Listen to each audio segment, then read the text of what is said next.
Əziz bacılar və qardaşlar, hər birinizi Rəbbin sevgisi ilə, sülhü ilə salamlayıram.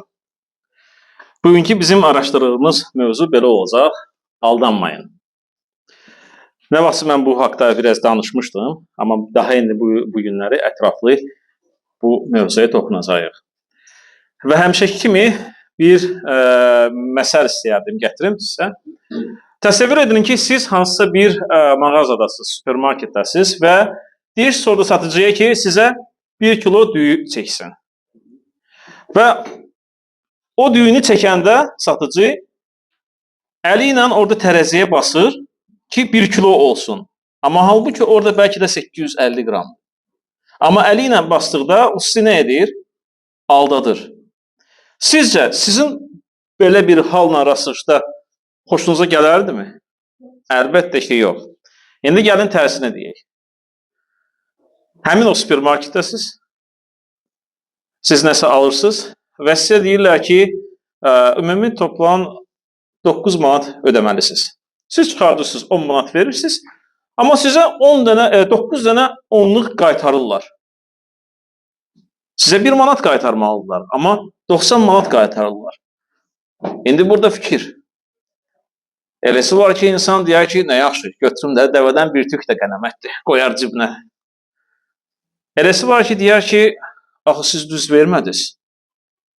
İndi o götürən insan, hansı ki o pulu götürərdi və qoyardı cibinə, o kimi aldadır?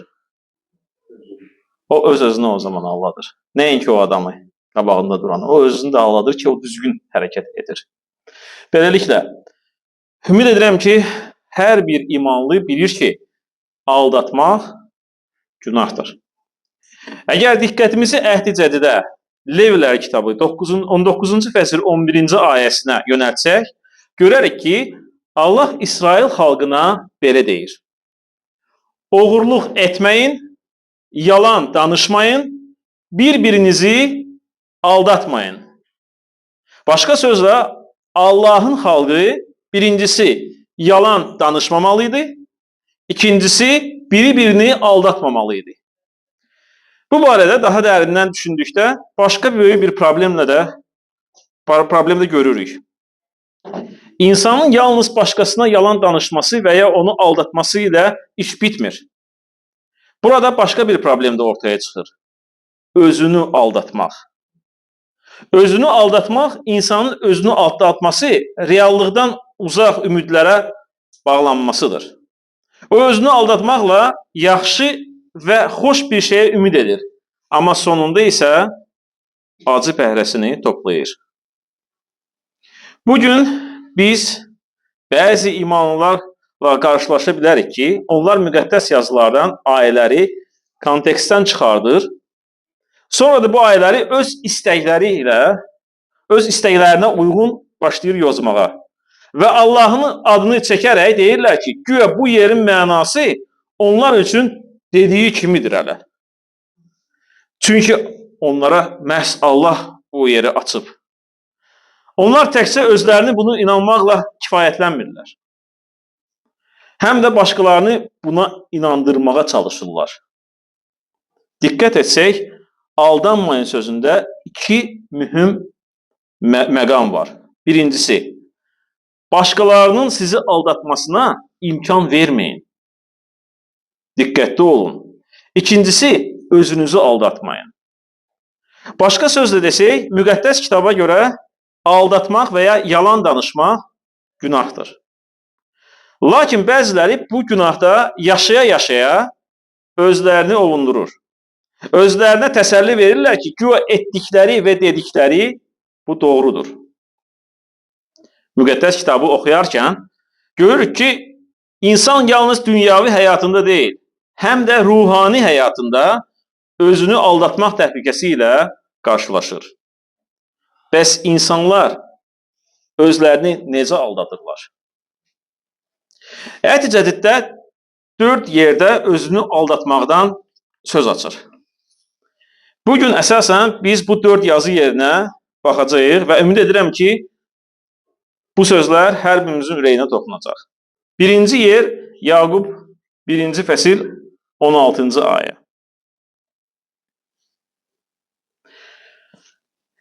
Ey sevimli qardaşlarım, aldanmayın. Bu ayəni oxumazdan əvvəl bir şeyi qeyd etmək istəyirəm. Biz müqəddəs yazını kontekstdən çıxarmamalıyıq. Çox vaxtı insanlar xoşlayırlar hansısa bir ayəni kontekstdən çıxardıb və öz istəkləri kimi onu izah etməyə. Ona görə də sözü tam başa düşmək üçün digər ayələri də birlikdə gərək biz oxumalıyıq. Ona görə də Yaqub 1-ci fəsil 12-ci ayədən 16-cı ayədək belə yazılıb. Sınağa dözən adam nə bəxtiyardır. Çünki sınaqdan keçəndən sonra Rəbbin onu sevənlərə vəd etdiyi həyat tacını alacaq. Sınağa düşəndə qoy heç kim Allah məni sınağa çəkir deməsin. Çünki Allah pisliklə sınağa çəkilmir və özü də heç kimi sınağa çəkmir. Lakin hər kəs öz ehtirası ilə aparılıb yoldan çıxarılaraq sınağa çəkilir. Sonra ehtiras boylu qalıb günah doğurur. Günah da yetişəndə ölüm törədir. Ey sevimli qardaşlarım, aldanmayın. Fikir verirsiniz, bir dənə ayəni çıxarmaqla nə böyle ayəni biz üstünü örtürük, amma ki konteksti olanda daha biz başqa bir şey qabağımıza çıxır. Bəs burada hansı mövzuda aldatmaqdan danışılır? Müqəddəs kitabda Yaqub 1, 12, 16-cı ayələrdə əgər biz oxuyuruqsa onu, qarşımızda belə bir mənzərə açılır. İlk özünü aldatmaq belə baş verir ki, imanlı insan sınaqlardan keçərkən düşünür ki, onu Allah sınağa çəkir. 13-cü ayədə açıq şəkildə bizə belə bildirilir. Sınaqdan keçən heç kəs deməsin, Allah məni sınağa çəkir. Çünki Allah pislikdə sınağa çəkilmir və özü də heç kəsi sınağa çəkmir. Və o zaman sual yaranır. Bəs həyatımızda sınaqlar necə meydana çıxır? Bugün bu sual olduqca aktualdır. Bəzən imanlılar o qədər öz salihliyinə, müqəddəsliyinə əmindirlər ki, Allahın sözü və özü Allah ikinci plana keçir. Onlar isə yalnız öz düzgünlüklərinə, təmiz olduqlarına fokuslanırlar. Həyatlarında bəzi günahları artıq görməməyə başlayırlar. Müqəddəs kitab belə izah edir. İmanlının həyatında sınaq nə üçün baş verir? 1.14-də yazılıb Yaqubda. Əvvəla, öz ehtirasına uyduğu üçün. Sən öz ehtirasına uyursan. İkincisi isə öz ehtirasına aldandığın üçün sınağa düşürsən. Beləliklə, əgər imanlı insan öz ehtiraslarına uymağa başlayırsa, o zaman həmin ehtiraslar onu aldadır. Hər bir insanın bir zəif nöqtəsi var və onu yalnız o özü bilir. Heç kim burada oturanlardan bilməz ki, kimin nə zəif nöqtəsi var. Ancaq biz özümüz bilirik hansı zəif nöqtəmiz var. Və Allah onu bilir. Allahdan başqa iblis də onu bilir. Şeytan da onu bilir. Və o çalışacaq ki, həmin o sizin zəif nöqtənizdən tutsun və ondan istifadə etsin. Və bu zəiflik o insanın öz ehtirasıdır. Əgər imanlı insan bu zəifliyə imkan verərsə, onda ehtiraslar onu ofsunlanmağa başlayır. 15-ci ayəyə əsasən bu ehtiraslar sonra nə olur? Başlayır fəaliyyətə keçməyə. Əgər insan öz ehtiraslarına uyarsa və aldanarsa, ehtiraslar növbəti addım atır. Müqəddəs kitabda yazılıb ki, o mayalanır. Və yazıb ehtiras mayalanaraq. Sual, harada mayalanır? Bizim beynimizdə, düşüncələrimizdə, bizim qəlbimizdə. Hamımız bilirik ki, mayalanan hər şey müəyyən vaxtdan sonra doğur. Müqəddəs yazı da bunu belə deyir. Etiraz mayalanaraq günah doğur. Təəccüblüdür ki, bu proses çox sürətlə baş verir. Etirazlar əvvəlcə beynimizdə, düşüncələrimizdə və qəlbimizdə mayalanır və sonra orada günah doğur. Əgər insan bu mərhələdə günahı dayandırmırsa, onda növbəti addım baş verir. İşlənmiş günah isə ölüm doğur. İnsan artıq bu günahı törətməyə başlayır və bütün fəlakətin nəticəsində fikir vermir. Özünü ovundurur, özünə təsəlli bəlkə də verir. Bunda nə qorxulu var ki bir şey? Adi bir şeydir, hamısı edir, mən də edirəm onu. Və bu laqeydlikdir. Nə olsun? Eləsə insanlar var ki, deyirlər, nə olsun, hamısı eləyirlər, mən də eləyirəm. Burada nə var ki? Amma anlamır ki, günah insanı Allahdan ayırır. Onunla olan münasibəti qırır və gələcəkdə onu yalnız bir son gözləyir. Və bu son fiziki və ruhani ölümdür. Ona görə də Yaqub 1:16 ayələrdə belə xəbərdarlıq edir. Ey sevimli qardaşlarım, aldanmayın.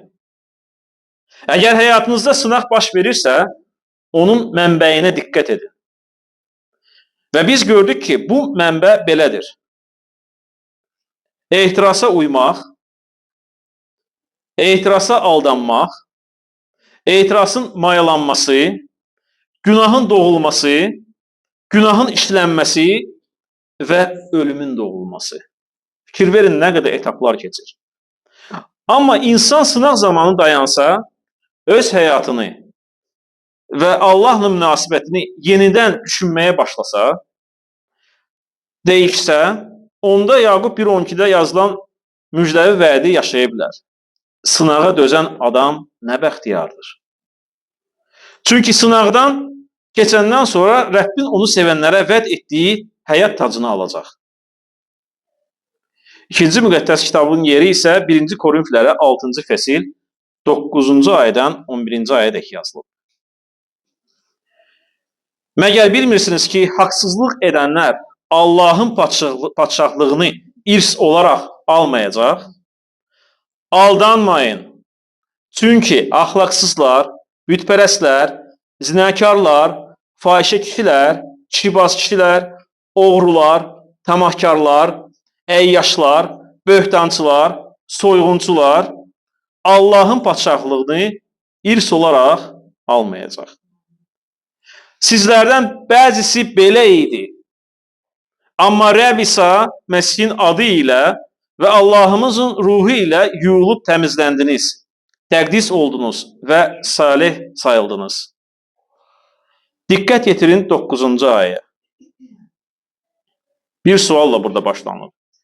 Bilmirsiniz ki, haqsızlıq edənlər Allahın padşahlığını irs almayacaqlar? Və yalnız bu sualdan sonra Həvari Pavel deyir, aldanmayın. Burada bir neçə sual ortaya çıxır. Həvari Paul, haqsızlar Allahın padşahlığını irs almayacaq dedikdə neyi nəzərdə tuturdu? Bu haqsızlar kimlərdir? Niyə Paul aldanmayın deyir? Deməli, haqsızlar Allahın padşahlığını irs almır. Çünki Allah özü ədalətlidir. Və onun yanında yalnız ədalətli və salih olanlar ola bilir. Məzmur 7:12-də yazılır. Allah ədalətli hakimdir. Yahya 17:25-də yazılıb. Ey ədalətli ata. 1. Korinflərə 6-cı fəsil 9-cu ayədən 10-cu ayələri oxuduqda görürük ki, bu haqsızlıqlar kimlərdir? Burada Allahın padşahlığını irs almayacaq insanların siyasi verilir. Zina edənlər. Bu zaman indi sual verəndə ki, zina edənlər kimdir? Sualıma bir dənə cavab verə bilərsiniz. Zina edənlər kimdir? Və sakitçilik. Zina edənlər evlənməmiş halda cinsi əlaqəyə girənlərdir. Bütpərəstlər, ərli və arvadlı halda zina edənlər, kənar münasibətlər, orada iki yerə bölünür onlar. Fahişə kişilər, kişibaz kişilər, oğrular, rüşvətxorlar, faizlə pul verənlər, içki düşkünləri, söyüşçülər və təhqiramiz danışanlar və axırıncı soyğunçular. Niyə Həvari Paul 1. Korinflərə 6-cı fəsil 9-cu ayədə aldanmayın deyir? Bunu tam başa düşmək üçün bir ayəyə də baxmaq lazımdır. 1. Korinfilərə 5:11. Əslində mən sizə yazmışdım ki, siz özünüzü bacı qardaş adlandırıb, lakin əxlassızlıq, tamahkarlıq, bütpərəstlik, böhtançılıq, əyyaşlıq və yaxud soyğunçuluq edənlə ünsiyyətdə olmayın. Belələri ilə bir yerdə çörək belə yeməyin. Maraqlı bir haldır da, Məsihçi adlanır, amma başqa bir həyat ilə yaşayır. Məbədə gəlir, məbədin içində olur bir adam, amma məbəddən çıxdıqdan sonra başqa bir adam və başqa bir həyat. Və burada Həvari Paul deyir, əgər siz görürsünüzsə belənci insanları, heç onlarla çörək belə kəsməyin. Deməli, vəziyyət belə idi. Bəzi imanlılar bu günahlarda yaşadıkları halda özlərini doğru yolda sanırdılar. Özlərini aldadırdılar. Bu etdiklərində heç bir pis bir şey görmürdülər. Özlərini hələ də imanlı, məsihçi sayırdılar. Amma insan özünü aldatdıqca məsələ çox ciddiləşir. Burada söhbət xilasdan və əbədi həyatdan gedir. İnsan unudur ki, Allah öz müqəddəsliyindən əsla geri dönməz və öz prinsiplərini Allah heç vaxt pozmaz.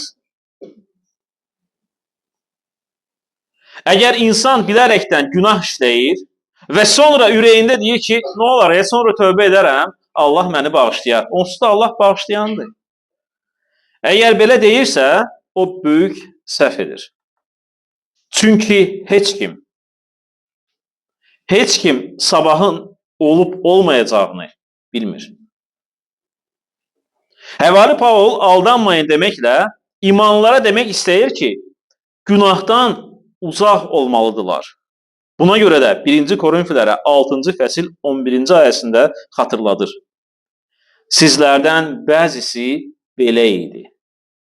Amma Rəbb İsa Məsihin adı ilə və Allahımızın ruhu ilə yuyulub təmizləndiniz, təqdis olundunuz və salih sayıldınız. Heç bir insan Allahın gözündə pak deyil. Ta ki o vaxta qədər günahlarını etiraf edib tövbə etməsə. 3-cü yer müqəddəs kitabdan 1. Korinfilərə 15-ci fəsil 33-cü ayə. Aldanmayın. Pis adamlarla ünsiyyət yaxşı əxlaqı pozur. Sual, bu pis adamlarla ünsiyyət nədir?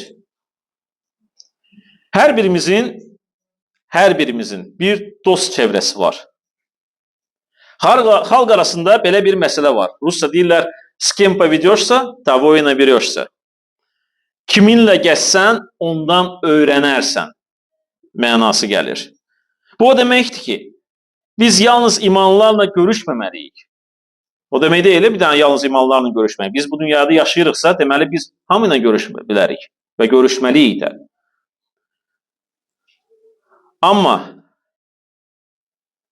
əgər biz insanlarla görüşürüksə, onlar bizə pis təsir etməməlidirlər. Biz onlara yaxşı təsir etməliyik.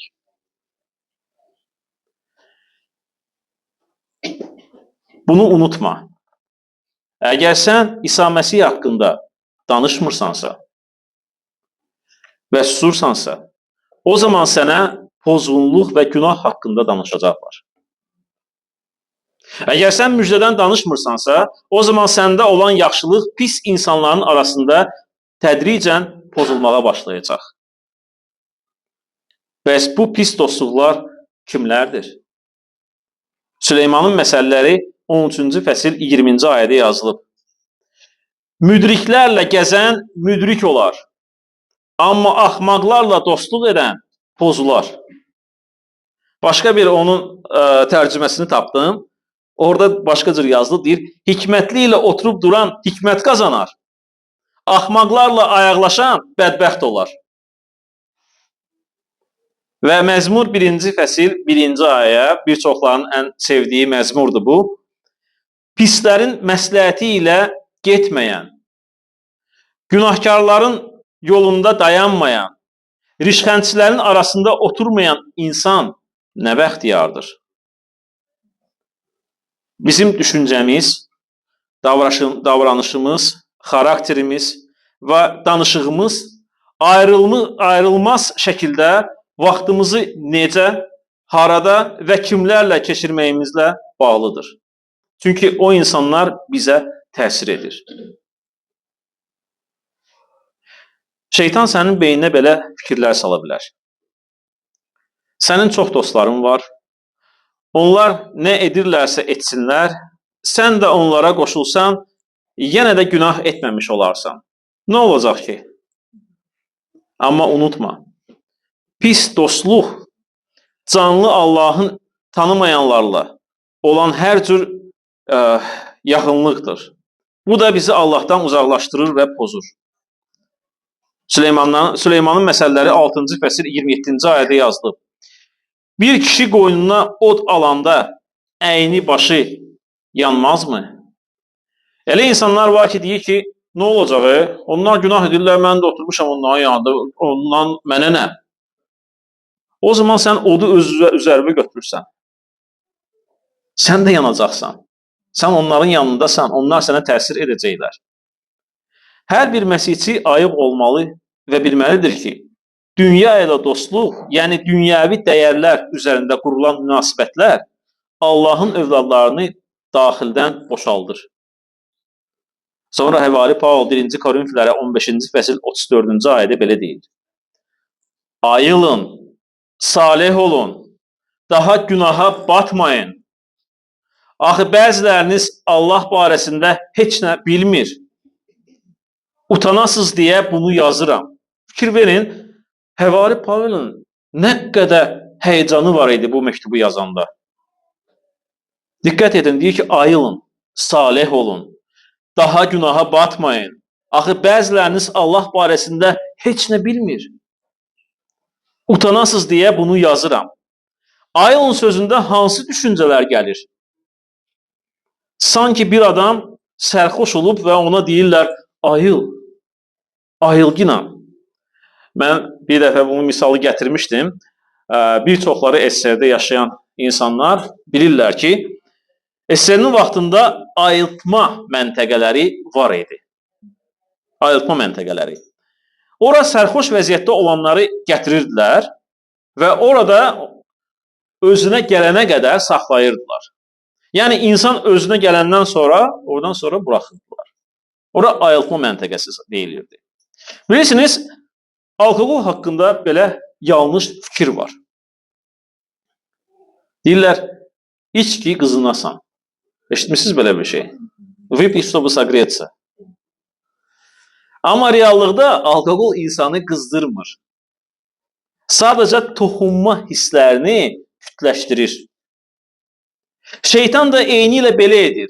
İnsanın günah duyğusunu kütləşdirir və onu günaha itələyir.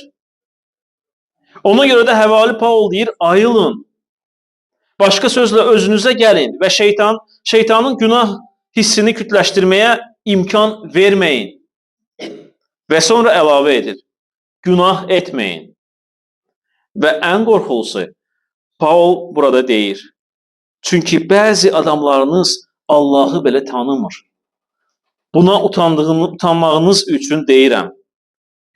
Bilirsinizmi, günah işlətmək, səhv etmək və günah içində yaşamaq arasında böyük fərq var. Rusca onu biraz bölüblər, deyirlər, qrişvit, isa qrişvət. Burada fikirlər biraz ayrılır. Günah işlətmək, yəni səhv etmək hardasa, səhv edib dərhal dayanmaq, günahı etiraf etmək, Allah qarşısında tövbə etmək və Allahla münasibəti bərpa etməkdir. Amma günah içində yaşamaq, bilərəkdən günahı etmək və davamlı şəkildə günahda qalmaq, günahı hiss etməmək və onu adi bir hal kimi götürmək həyatında, tövbəyə ehtiyac duymamaq. Müqəddəs kitab deyir, 1-ci Yəhya 5-ci fəsil 18-ci ayədə. Bilir ki, Allahdan doğulan hər kəs günahını davam etdirməz. Əksinə, Allahdan doğulan oğul onu qoruyur və şər olan ona toxuna bilmir. İndi isə özünüzə bir sual verin. Mən Allahı tanıyıram. Bəlkə də həyatında olan etiraf edilməmiş və tərk edilməmiş bir günah sənə əslində Allahı tanımağını göstərir. Tanımadığını göstərir. Bəlkə o qalıb sənin həyatında hələ. Və 4-cü müqəddəs kitabdan yer Qalatiyalılara 6-cı fəsil 7-ci 8-ci ayələr. Aldanmayın. Allaha istehza edilməz. Çünki insan neyi əkərsə, onu da biçəcək. Öz cismani təbiəti üçün əkən, bu təbiətdən məhv biçəcək. Ruhani üçün əkərsə, ruhdan əbədi həyat biçəcək. Bu sözləri nə demək olduğunu daha yaxşı anlamaq üçün müqəddəs kitabın daha iş yerinə gərək biz nəzərə salaq. Birinci yer 1 Yahya 1-ci fəsil 6-dan 9-cu ayədək. Əgər biz Allahla şərikliyimiz var dediyimiz halda qaranlıqda geziriksə, demək yalan danışırıq və həqiqətə əməl etmirik. Amma o, nurda olduğu kimi biz də nurda gəziriksə, onda bir-birimizə şərikliyimiz var. Və onun oğlu İsa'nın qanı bizi hər günahdan təmizləyir. Əgər günahsız olduğumuzu iddia ediriksə, özümüzü aldadırıq. Və daxilimizdə həqiqət yoxdur. Amma günahlarımızı etiraf ediriksə, burada diqqətli olun, Allah sadiq və ədalətli olduğu üçün günahlarımızı bağışlayacaq və bizi hər haqsızlıqdan təmizləyəcək. İnsanın həyatında özünü aldatması necə görünür? Öz günahsızlığına yalancı əminliklə. Biz Allahın sözünü yerinə yetirmədən sadəcə onu başqalarına danışarıqsa, öyrədəriksə, lakin özümüz bunu əməl etmiriksə, onda biz nə edirik? Özümüzü aldadırıq. Həvari Paul 1-ci Korinfilərə 9:27-də deyir, lakin bədənimi məcburən özümə qul edirəm ki, başqalarına vəz edəndən sonra mükafatımdan məhrum olmayım. Yəni, layiqsiz qalmayım. Mən danışıram başqalarına, amma onu etmirəm özüm. Mən başqalarını öyrədirəm, amma onu özüm yaşamıram. Həvari Paul deyir ki, başqalarına dedikdə özüm mən layiqsiz qalmayım, mükafatsız qalmayım. İnsan bütün ömrü boyu Allahın vədlərini elan edə bilər. Amma ruhun meyvələri olmadan biz özümüzü aldadırıq və bu belə davam edəcək. Ta ki biz işıqda gəzməyə və bir-birimizə ünsiyyətdə olmağa başlamayana qədər. Özümüzü aldatmamaq üçün ilk növbədə Allahla ünsiyyət qurmalıyıq. Sonra isə imanlılarla, Allahın xalqı ilə. Özünə qapanmaq, başqasını dinləmək və ünsiyyət qurmaq istəməmək insanın özünü aldatmasının açıq əlamətidir. Çoxları gizlənirlər, deyirlər, mənə heç nə lazım deyil. Mən imanlıyam, özüm evdə kitabım var, oxuyuram, dua edirəm, mənə heç kim lazım deyil. Nə məbəd lazımdır, nə imanlılar lazımdır, amma bu düzgün fikir deyil. Eləncik zamanda insan özünə qapanır və asta-asta Allahdan uzaqlaşır. Sənin məbəddə hansı xidmət etdiyin önəmli deyil.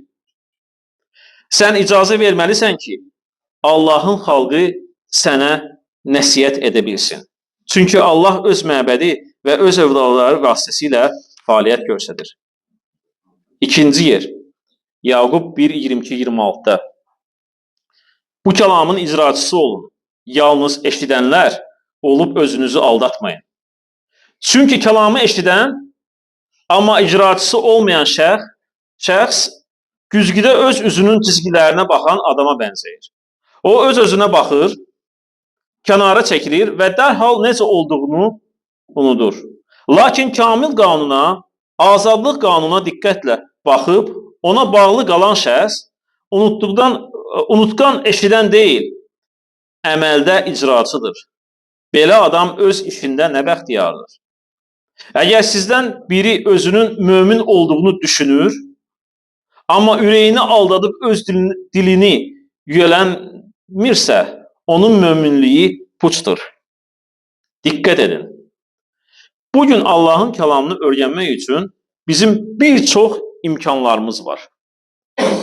Kitablar var, sosial şəbəkə var, kolleclər, məktəblər, müxtəlif kurslar və s.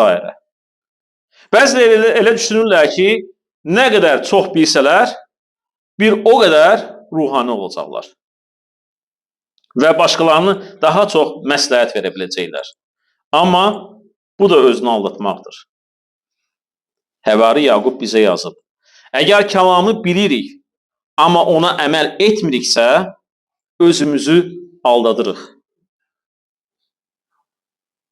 Məsihçinin həyatında ilk özünü aldatma nədən başlayır? İnsan Allahı qəbul etdikdən sonra öz həyatında əvvəlki bütləri tərk etmir. Belə insanlar Allahın sözünə tam tabe olmurlar. Onlar öz fikirlərini doğrulamaq üçün kəlamdan bəhanələr axtarırlar və ayələr çıxardıb özlərini qoruyurlar. Ən əsas səbəb isə insanın təkəbbürlü ürəyidir. Bu cür insanlar düşünürlər ki, kimləsə məsləhətləşmək onlara lazım deyil. Çünki onların sadəcə öz mənlərinə, mən olduqlarını yönəliblər fikirləri. Amma biz Allahın xalqı ilə ünsiyyətdə olarkən qəlbimizi açmalıyıq. Çünki özünü aldadan bir insan çox adamı incidə bilər və onda acı meyvələr gələndə o insanın həyatında heç təəccüblənməsin. Qaydaq Qalatiyalara 6-cı fəsil 7-8-ci ayə. Aldanmayın. Allaha istehza edilməz. Çünki insan neyi əkərsə, onu da biçəcək. Öz cismani təbiəti üçün əkən bu təbiətdən məhv biçəcək. Ruh üçün əkərsə, ruhdan əbədi həyat biçəcək. Beləliklə, bəzi imanlılara bu günləri üz tuturam. Aldanmayın. Allaha istehza edilməz. Başqa sözlə, Allaha nə gülmək, nə də aldatmaq onu mümkündür. Unutmayın, biz insanlar neyi əkiriksə, onu da biçirik. Əgər həyatımızda belə bir şeylər varsa, diqqətli olun. Qalatiyalara 5, 19, 21-də yazılıb, zina, əxlaqsızlıq, murdarlıq, iyrəncilik, bütpərəstlik, sehirbazlıq, düşmənçilik, dava, həsəd, qəzəb, narazılıq, ixtilaf, təfriqə, küskünlük, qətl, sərxoşluq, keyf məclisləri və buna bənzər şeylər. Bilin ki, bu yolu seçənlər Allahın padşahlığını irs almayacaqlar. Amma əgər həyatınızda Qalatiyalara 5, 22, 23-də yazıldığı kimidirsə, sevgi, sevinç, sülh, səbirlik, xeyirxahlıq, mərhəmət, iman, təvəzzökarlıq və özünü saxlamaq, o zaman doğru yoldasınız. Çünki siz ruh üçün əkirsiniz və ruhdan əbədi həyatı biçəcəksiniz. Beləliklə, əziz bacılar və qardaşlar, aldanmayın dedikdə biz neyi başa düşməliyik? Bəzi imanlar öz həyatlarında salih, müqəddəs yaşadıqlarını o qədər əmindirlər ki, Allahın sözü və Allahın özü ikinci plana keçir. Onlar yalnız öz haqlı olduqlarına, təmiz olduqlarına inanırlar və həyatlarında bəzi günahları görmürlər. İnsan özünü aldatdıqda bir çox nəticələrə gətirib çıxarır. İtirilmiş xilas və əbədi həyat. Allah öz müqəddəsliyindən əsla güzəştə getməz və öz prinsiplərini pozmaz. Kim bilərəkdən günah işlədir və sonra fikirləşir ki, sonra günah edərəm, tövbə edərəm, bu böyük səhv edir. Şeytan insana fikirlər verə bilər. Ona görə diqqətli olun. sizi aldatmasın. Fikirlər gəldikdə, hansısa bir pis fikirlər, onlara uymayın. Pis dostluqlar imanını canlı Allahdan ayıra bilərlər. Bütün bunları ümumiləşdirərək belə nəticəyə gəlirik. Allahla düzgün münasibəti olması, müqəddəsliyi yalnız başa düşmək, Allahın kəlamına əməl etməmək, öz günahsızlığına kör-körana əmin olmaq. Qoy Rəbb hər birimizə xeyir-dua versin. Rəbb bizə kömək etsin ki, onun sözünü yalnız biz eşidənləri yox, amma həyatımızda da icra edənləri olaq. Amin.